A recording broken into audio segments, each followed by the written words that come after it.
Sharpening pinking shears. Do you know how to do it? Yesterday, I got a request for showing you how to sharpen pinking shears. These are the shears that cut with a zigzag. How in the world do you sharpen these?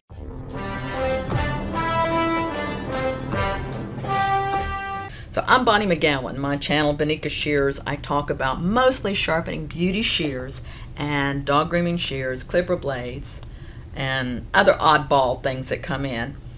And believe it or not, when I first started in the sharpening business, pinking shears were real popular amongst hairstylists. There was a educator, Robert Chromians, who was with Paul Mitchell, I think, at the time. But he was cutting bangs with pinking shears. And two of the hairstylists I worked with had picked up on that. Christina Carcillo was one. And she used pinking shears to cut bangs. I know I used to sharpen for Fuji Escobedo, and he actually used rose pruning shears for cutting hair.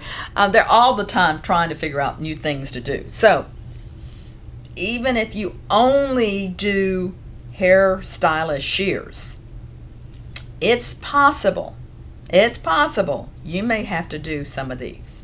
Now, as I said, they cut zigzag, and I use them for, this is actually Dennis Brooks sent me this. Isn't that nice of him? Thank you, Dennis. And it's leather, and he's obviously has cut those out with pinking shears, zigzag shears, pinkers. The correct term is pinking shears. I guess I need to look up the etymology of that. I don't know, because they're not pink. I don't know. I'll look it up and I'll put it in the bottom here. So the trick to this, and the reason I guess I haven't done much on these, is that you are not going to be doing any sharpening in this area here. Nothing in here. You're going to be working across the surface. So you're going to be working across here is where you're sharpening. Nothing up and down. Now, the thing to look at, and I'm going to draw another picture here. So if I'm looking straight into the zigzags, so it's something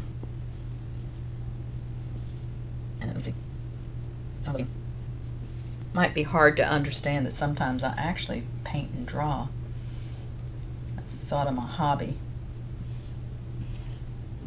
So let's say I'm looking straight into the teeth. This is the zigzag here. This is the bottom of the blade, and I'm looking into here. Here's your pivot hole over there, and your handle. And you got another one coming up here with the same kind of,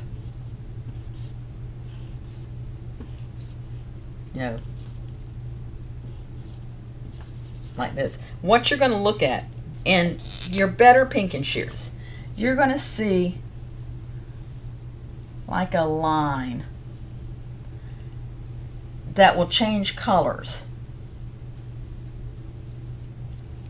and it might even disappear at places. And you can really only sharpen and remove metal up to that line. When you're past that line, it may not hold an edge. And so what I'm doing, I usually don't even use the clamp. They're about a 0 degree angle, sometimes even a -5 degree angle if you do use your clamp. I have used the clamp before. If you're not comfortable freehanding, that's okay. You can color in the teeth. I'm going to put this in here against my dark shirt so you can see what's happening. So you can color in the teeth and make sure you cover the whole teeth. The difference in the color, let's see if you can see that in here. Yeah, it really disappears here. I don't know. This particular scissor, when I cut with it,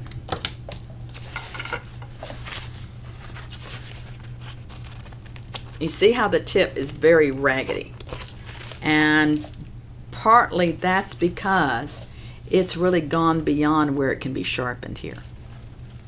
Now, I'm not an expert on these. You'll probably find some people that are much better at doing pinking shears than me, because I don't do that many. Not that many come to me.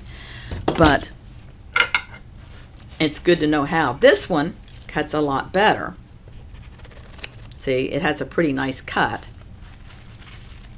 It needs oiling, it's a little stiff. But you can see, do you see the line where it's a difference between the dark and the light? And I can sharpen it up to the end. So I'm going to go in flat on my machine. So let me show you how I would sharpen these. Here's my Simek. I have it upright. Might turn the light on it. I might color in the inside here to make sure I've got it. And I'm just coming in here flat and pulling it across.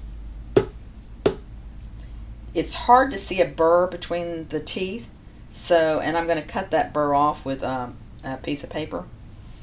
But that's why it might be good to color it in with a red Sharpie to make sure you get that the whole little triangle. You don't want to miss in the back, you don't want to miss in the tip.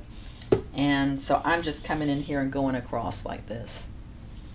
And I'll demonstrate here.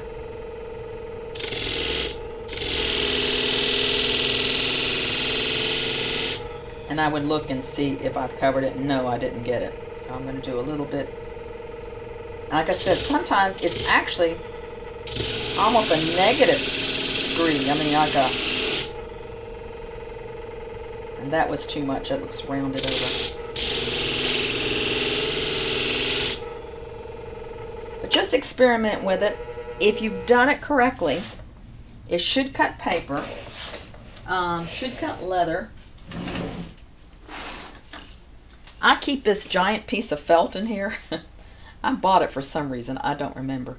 But then you can see if it cuts felt, and see this does.